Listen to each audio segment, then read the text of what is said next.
And welcome in, everybody, to the first episode of 10-Year-Old's Take. I am Brad alongside Kevin Radici here.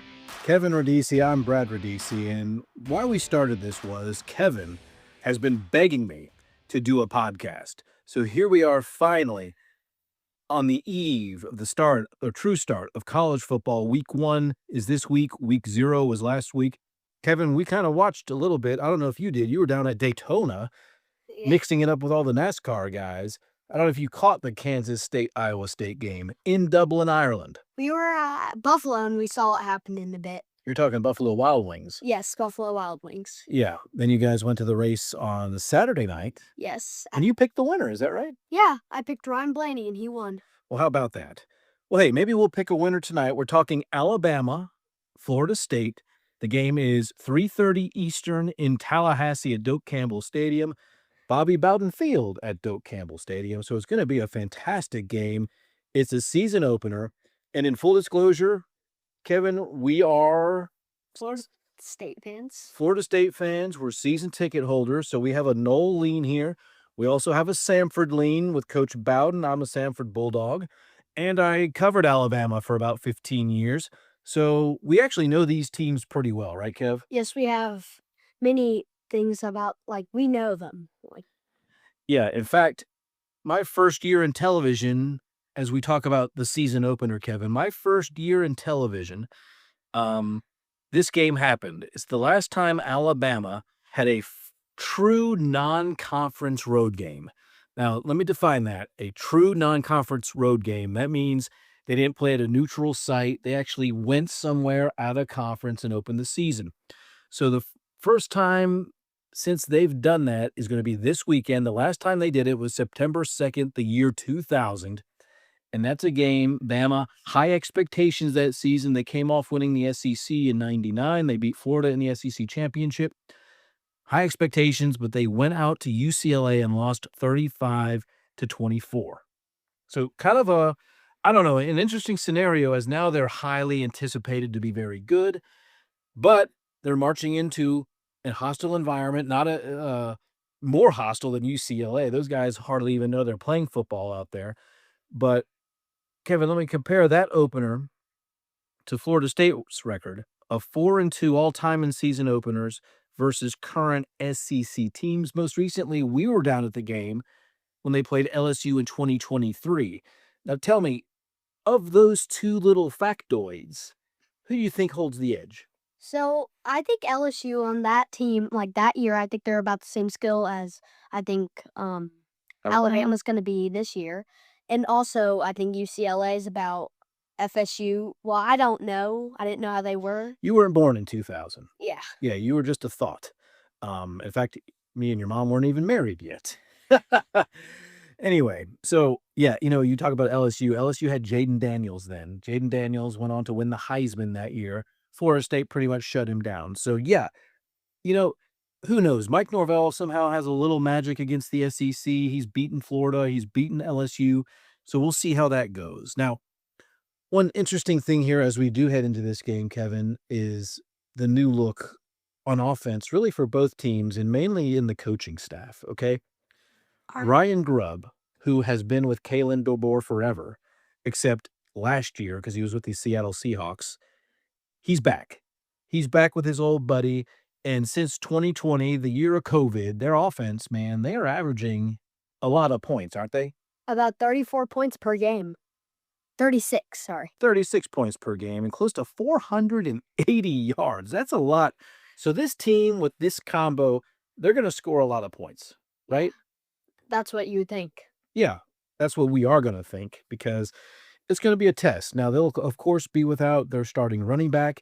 They might be without their starting guard on the offensive line, which is stellar. So those are a couple things to watch. There are rumors, and I would only chalk them up to rumors, that even their backup running back has a little bit of an ankle sprain. So we'll see how he goes. But I imagine, Kevin, with Florida State, they'll be watching that. Now, for them, Mike Norvell's kind of gotten the band back together. He's brought back Gus Malzahn, who he worked with. Gus Malzahn gave him his start at Tulsa. And Herb Hand, all three of those guys, Herb Hand's the new offensive line coach, were at Tulsa at the same time, Kevin. So these guys, they know one another. Yeah, they're colleagues. Yeah, and they're friends, longtime friends. Now, imagine this, Kevin. Back on that team, Herb Hand and Gus Malzahn, they were co-offensive coordinators for Tulsa, okay? Okay. The last time these three amigos, right? Yeah. They were together. It'd be like me, you, and Ryan coaching a team, right? Ryan's my other son. They are the only team in NCAA history that produced on one team a 5,000-yard passer, three 1,000-yard receivers, and a 1,000-yard rusher, right? That's a lot.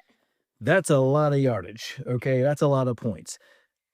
I am in no way suggesting Florida State's going to repeat that. But what I am suggesting, Kev, is these guys kind of know how to get things together and produce a system, don't they? They know each other's way, so maybe they can, since they know each other, they could probably produce something up, cook it up early, I would think. Yeah, now we have been we're kind of crazy Florida State fans. We've been watching a lot of Gus Malzahn. Yeah. What do you like about his offense? I like how he's very aggressive with the ball. I've seen some offense, he's throwing it deep, like on first downs and stuff.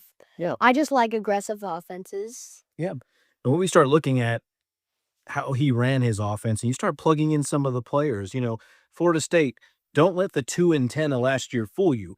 This is a whole new offense, 11 new starters on offense, if you can believe it. And the quarterback, Castellanos, might be Gus's best running quarterback since Marshall back in 2013-14, Nick Marshall. And, of course, when Gus has a rushing quarterback, a guy that can run the football, it changes the dynamic of the system. He had it with at UCF a couple years ago, so it's a totally new system, Kevin, and we expect big things. We expect a lot of points. Yeah, I expect Tommy to do really good. Yeah, Tommy's going to be good. Shockingly, a great little passer. He's a pretty good passer of the football. And while we're talking quarterbacks, Kev, Alabama's breaking in a new one. Ty Simpson, he's waited his turn. He had to sit behind Jalen Milroe in 23 and in 24.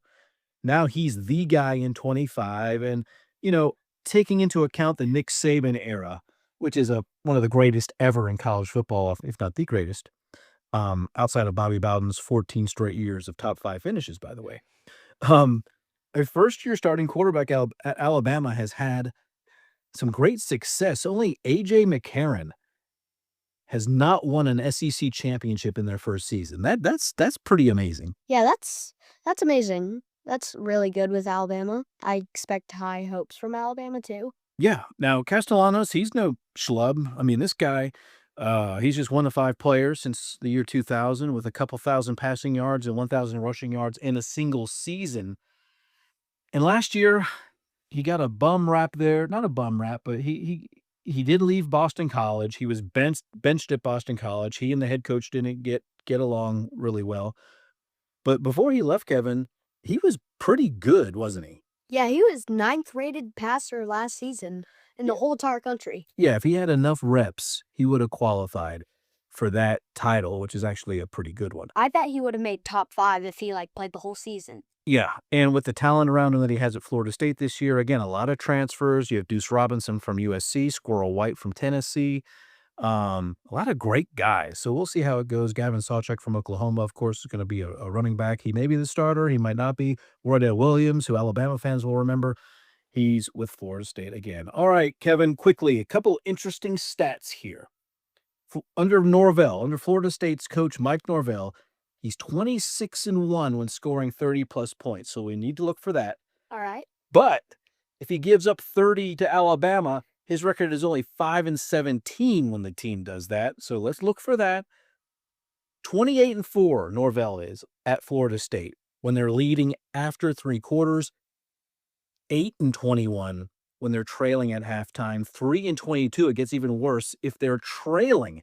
So if you're an Alabama fan, if you're leading at halftime and after the 3rd quarter, you have a good chance.